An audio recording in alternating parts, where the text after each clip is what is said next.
Hi, my name's Penny Snowball, and this is the 11th documentary, 11th short in a series, documentary series entitled In Search of My Mental Health, the recovery process. And this particular section we're talking about grieving and the grieving process, what happens within that really for people who, well generally the grieving process, but particularly about the grief when you stop using whatever drug of choice it is that you're using.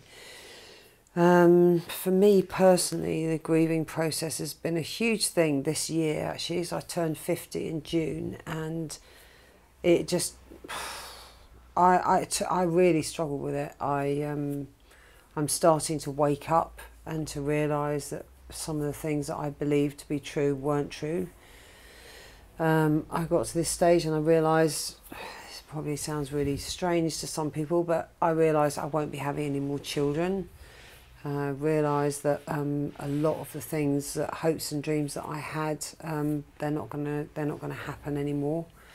And I really feel that two things really about the grieving process. One is, I'm really grateful. There's a book called The Courage to Grieve, which I think is true actually.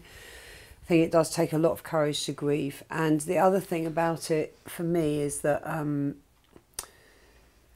I have to be really careful now about the people I have around me. I was talking to some friends about this the other day, saying that there's a lot of people who do not want to either engage or cannot engage with people when they are in their grief. And I felt very shut down, particularly when I was saying to people, oh my God, I'm 50 this year. I just really can't get my head around that 50. And I don't feel 50. And that means a whole load of things. You know, I should be mortgage free by now. I should be all these things. You know, I bought my own flat at 24 and promptly lost it by the time I was 28. And that for me is a grief. I don't own my own property. I'm not able to provide for my son in the way that I'd always hoped that I would be able to do. There's always these things that I haven't achieved that I wanted to have done by now. And it's easy to say, oh, you know, well, you know, never mind, there's another life ahead and things can only get better and all that stuff. But actually, there's a middle bit, I call it the middle bit, and that is allowing myself to feel the pain that I need to feel about those losses, not to be stuck in them, but to have people around me that I can share and feel validated about that with. And that helps, that's helped me move on actually.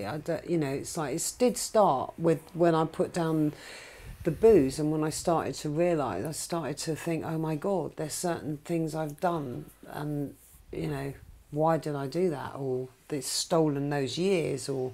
So you're sort of grieving for the lost years? Yeah. Because I think a lot of what you said, to a lesser extent, probably applies to everyone. Because whatever life choices you make, you know, if you decide that you're going to finish paying off your mortgage, it means you're not going to be doing a lot of travelling around the world, not earning an income. Yeah. And so every choice involves the loss of something else. But I think the choice to give up your substance involves a loss. You know, sort of a loss of the way that you've managed to cope and sort of precariously maintain your mental equilibrium.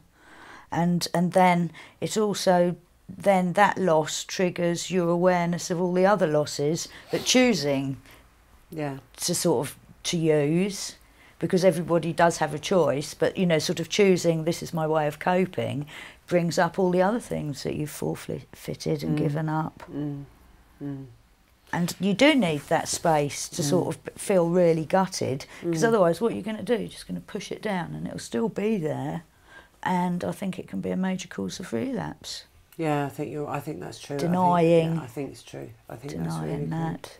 Well, I think there's a huge unawareness with people with about the real importance of grieving, because I wasn't aware of it and didn't think I had to, you know. And when my mother died, I was 23, and I was getting married shortly afterwards, so I never really grieved her at all. I went straight into another family unit, another home, so I didn't grieve. And when I came into recovery and I was in a treatment centre writing my life story, every time I put the pen on the paper to write about my mother, I burst into tears. This was 25 years later. Mm. And the impact of that was that I had to, in that process of doing that life story and being in that treatment centre, go through the mourning process there, because I hadn't dealt with it. I hadn't done anything. I just suppressed it, and of course years and years of drinking just kept it pushed down. Yeah. But on looking back, on reflection, I can see how it impacted on my life, because I found loss and the fear of loss just too dangerous. I hated the thought of loss. The reason I stayed in a marriage for 23 years was the fear of losing my wife, which which I do realise now that I should have got out of it a long time before then. Yeah, I think that fear of losing. I think for me, I know what you mean about making a choice. I think I do now, but I didn't think that I had a choice. No, you don't at the time. Didn't think that I had a choice. You know, it's fascinating, isn't it? It's like, you know, you don't know that you're actually choosing to shove something down your neck. Absolutely, because it wasn't a conscious choice. It was no. It was how the hell am I going to stop this pain? And I remember when I did a counselling skills course, levels 1, 2 and 3 I did, and then I was thinking about being a counsellor, realised that I needed a lot more help myself before I could help anybody else. And they were doing this thing on endings. We had to write this thing on endings. And I went, don't do endings. It's like, well, but endings and new beginnings. I don't know what you're talking about. What do you mean? Endings. I don't do them. I just leave. I don't say goodbye. I don't do anything. I just go. And that's what my mother did. She left me at 3 years old. She didn't say goodbye. She just literally walked away. And I thought to myself, my God, I'm doing the same thing. I just go. Don't do endings. Why don't I do endings? It's too painful.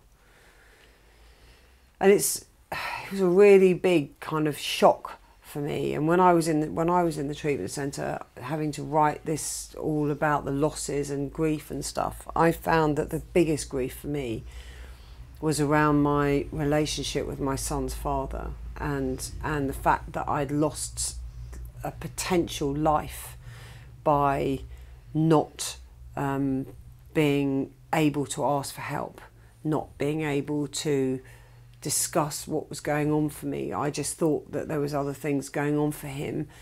I didn't believe anybody would love me or be there for me, and so I left.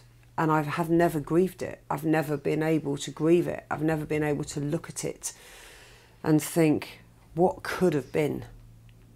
And when that started, I still haven't dealt with it completely, to be honest, because I just shut it up. I just shut it down.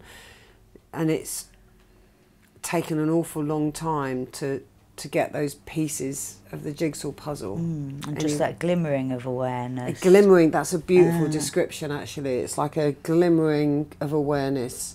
Something's suddenly shifted to think, my God, you know, maybe it didn't need to be like that. Maybe I could have dealt with it differently if I'd have had a voice. And that's so sad that it's almost unbearable. That's very true. That is very true. It is true. I have to be very careful right now as it's coming. Not to go there. Yeah, because it still feels quite raw in a way, and because of the investigation I'm doing, sort of finding bits and pieces out. It's almost like I'm putting the pieces together, and then I can fall apart about it when that's. And I also think, again, it goes right back to the whole feeling safe and the people you're around. Will I be held in that situation when I really need to look at that? And because it's huge, and it all comes from my paranoia, my beliefs in something, and not asking. And yeah, there's all those griefs, and the grief I was saying about the property. You know, as a 24-year-old woman, I was a really, really good job. I bought my own flat. I had all these ideas about what I was going to do, and because of my not being able to take care of myself inside, for whatever reason, I lost a lot and ended up living homeless and penniless, bringing up a child, and not being able to really totally take care of us. That's a grief. What else would it have been like? What else could I have done? It's about starting to, like you say, have that glimmer of, and that is part of waking up, isn't it? It's part of the coming to, and it does take a lot of courage, I think, and more. And a lot of space and a lot of time to look at that and work it through thoroughly. Yeah. More than 12 sessions. More than 12 sessions, Sandra, I think. It's a little bit more than 12 sessions, just a few more than 12. Yeah, no, that's very true.